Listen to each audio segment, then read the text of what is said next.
Well, shit, Diana.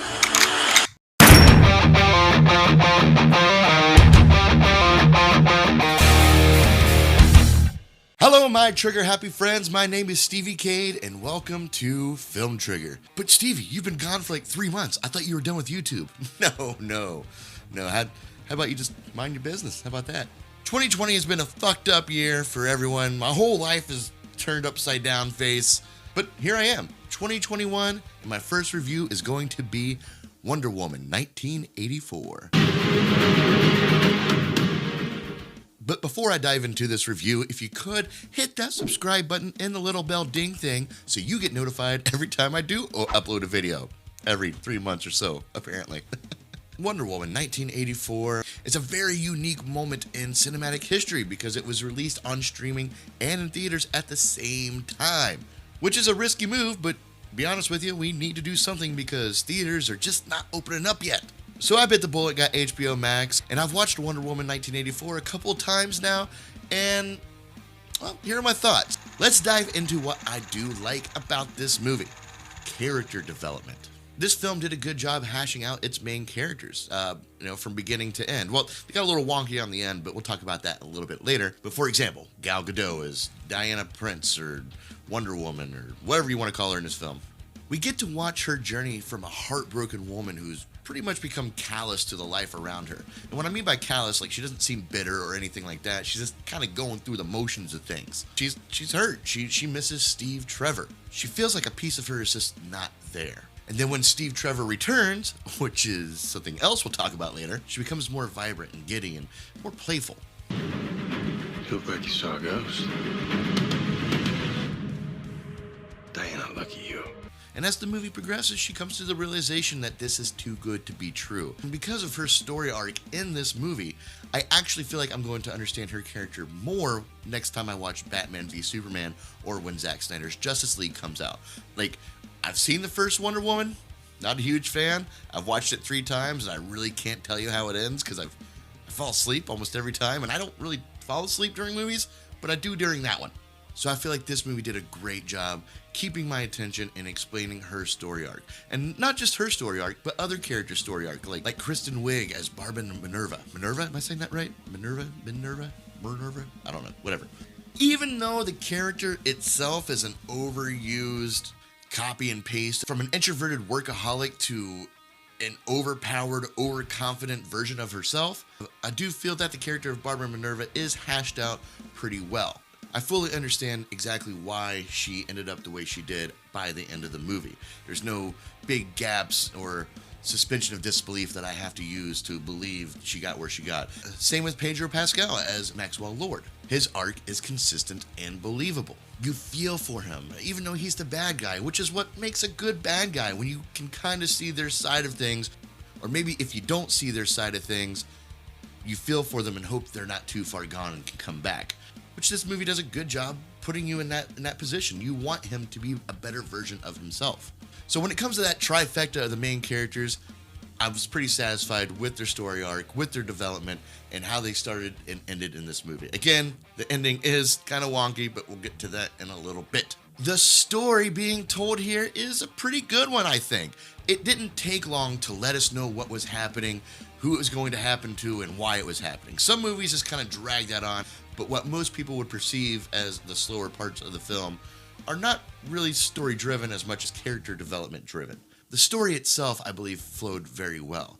And the theme that nothing good is born from lies. It's a very important principle of life and what makes Wonder Woman Wonder Woman. And every main character, except for Steve Trevor, deals with this philosophy as the story progresses.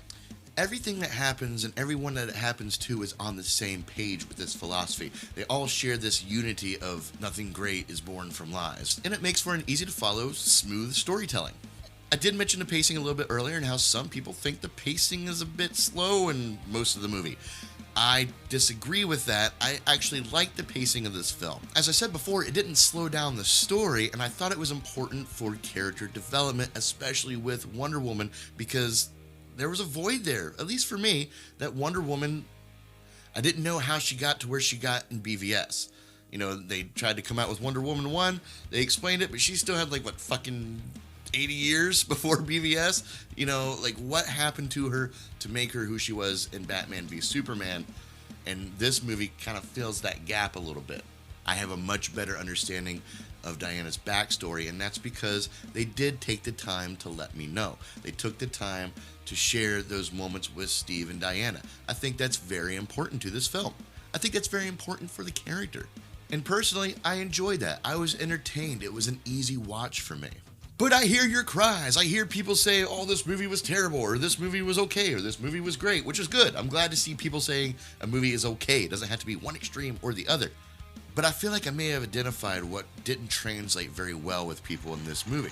So let's dive into what I'm on the fence about. The tone. This movie's trying to be one thing, but it executes another.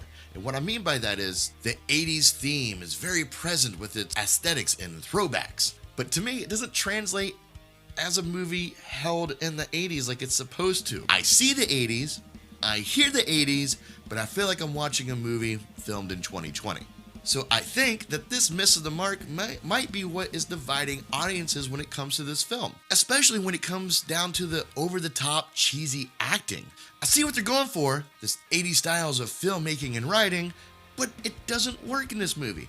Like an example of where this does work, Stranger Things. Stranger Things works as a universe that is held in the 80s. I feel like I'm in the 80s when I watch that movie. I'm getting a lot of throwbacks that remind me of the 80s, not just the pop culture references, things that people like my age and a little bit older experienced while living in the 80s.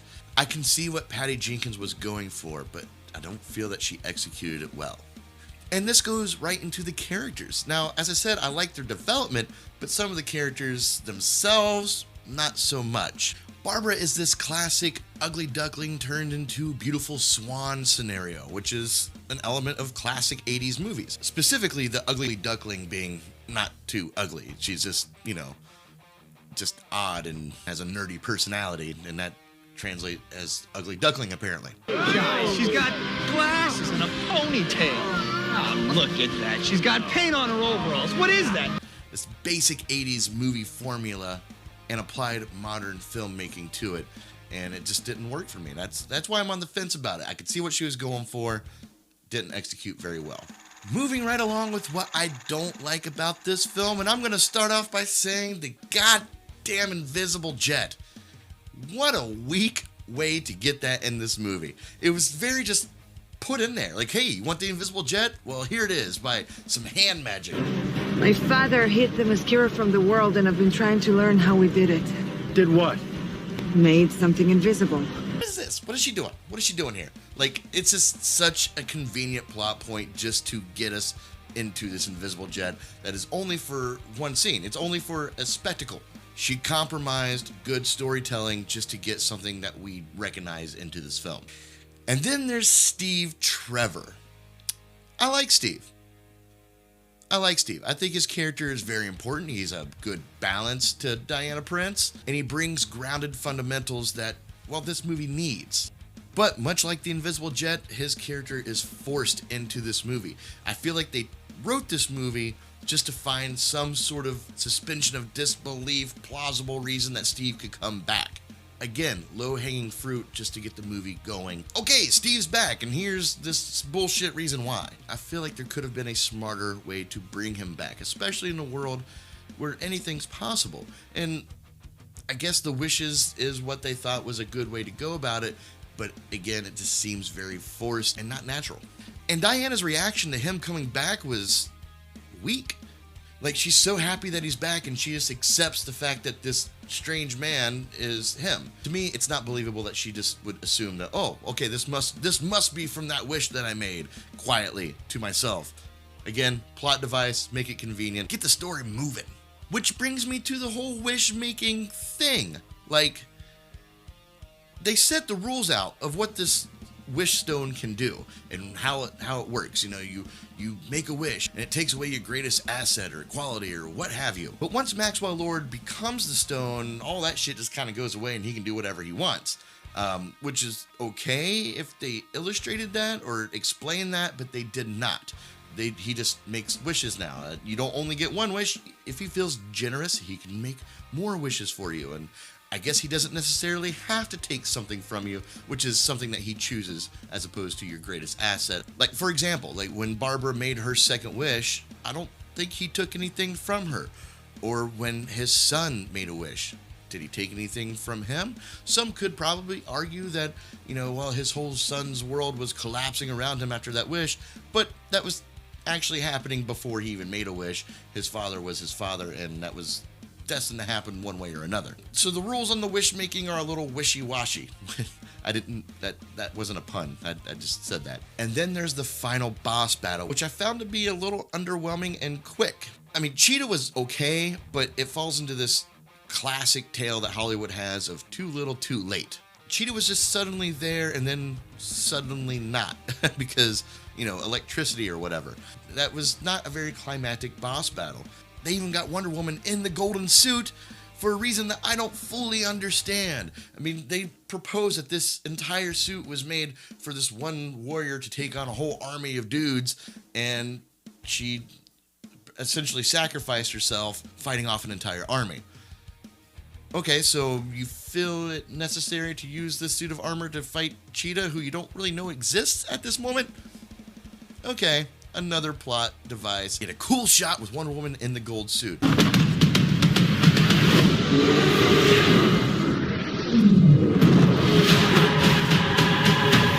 So after the big boss battle and things start to kind of wrap up a little bit, I'm left with a lot of questions of what happens next with some of these characters. What happens to Barbara Minerva? Like, she undid her wish or whatnot, but like, now what? I mean, does she just go back to doing what she normally does? Is she being sought after? Is she going to go to prison? I mean, I don't think she would, but like, what happens to her? Like, what's next on her cards? They didn't set anything up for me to look forward to or actually put a conclusion on her that was satisfying. Same with Maxwell Lord. I don't know what came of him. I mean, okay, yeah, everything that happened was undone, but not the memory of it. Everyone still remembers what Maxwell Lord did. The guy should be sought after for pretty much creating a global panic, a global disaster even. And just because all that's undone, the man still did it. I don't know how the legalities would work on that, but I feel like he would still be a hunted man of many governments. But it's all cool. Everything's back to normal. I love my kid. I'm a good guy. All right. So I guess that's what happens to him then, right? I mean, I get the concept if Patty Jenkins wanted to, leave it open so they could come back, but give us something. Give us some sort of, like, hint at a future arc for these characters, or just chop it and conclude it and give us a closure. Neither one of those things happened, and now things are just hunky-dory. To conclude what I don't like, I'm going to talk about my petty points. And my first petty point is going to be about that damn gold suit. The gold armor that Wonder Woman wears, it even being there is just forced into this movie. Why would she just have that suit sitting in her apartment? Like, she just has it sitting in her fucking closet with canvas draped over it or something. It's very bad foreshadowing. Like, oh, what's this? Oh, that's just a magnificent suit that I don't think I'll ever need, but I happen to have it just in case I'm going to fight off thousands of dudes at one time, or just one cheetah girl that I don't know I'm going to fight yet. All right. And also, let's not forget to mention that Diana pretty much raped the man whose body Steve Trevor was in. I mean, she raped that man. That's what happened. I mean, she literally had sex without his consent with his body. Essentially, that would make Steve Trevor a date rape drug, wouldn't it? Yeah? Steve? No matter what wishes were undone, again, all those things still happened. So, yeah, that little meeting that she has with him at the end of the film, he's like, oh yeah, hi, hope you're having a great day. And she's like, cool, I've seen your dick. Hashtag men too. Now the Dreamstone. Where's it? Is it gone? Is it still a thing? Because since everything was undone, all the wishes were undone, technically the stone would be back to where it was. So another thing left open because they wrapped this film up and just didn't want to explain anything else. Like, everything's good now. That's it. Fuck closure, apparently. Wonder Woman flying is a poor attempt to recapture the magic of Superman's first flight in Man of Steel. That's how I felt. Just like the plane, Just like the suit, just like Steve Trevor, it's just there because we just want to throw it in here. And lastly, on my petty points is, well, Steve Trevor, you know what a trash can looks like. I know you know what a trash can looks like. That joke was dumb. But overall, this film for me was fun and entertaining. Like, I actually enjoyed it. I've watched it twice and I wouldn't mind watching it again. I thoroughly enjoyed viewing this film. It didn't hold any real ties to the Snyderverse concept, so I don't have to try to piggyback it on the Snyderverse. So it works well as a standalone movie, which I thought was great. And don't get me wrong, I love the Snyderverse, but I think Patty Jenkins was trying to break away from that, and this movie does a good job breaking away from that and just letting Wonder Woman be Wonder Woman without all the Justice League debacles. And although the tone and pacing is controversial, I believe it comes down to bad execution for trying to jump onto the 80s nostalgic bandwagon that films and TV are trying to do now. It's just pop culture references and visual cues to let you know that this is the 80s, but it doesn't translate well. But because this is still an enjoyable movie for me, I'm going to give this movie a solid C. It's great! Well, it was pretty good. Well, it wasn't bad. Well, there were parts of it that weren't very good, though. It could have been a lot better. So there you have it. There's my review for Wonder Woman 1984. Tell me what your thoughts were. I mean, do you think my opinion of the 80s translation just didn't work and maybe that's what caused this movie to have such a shakeup in opinions? Or do you have your own thoughts and opinions of why this movie didn't work? Let me know in the comments below. Also, be sure to check out some more of my videos. And as always, stay trigger happy, my friends. Peace. That's just a trash can. It's just a trash can. Yeah. I think we can do better.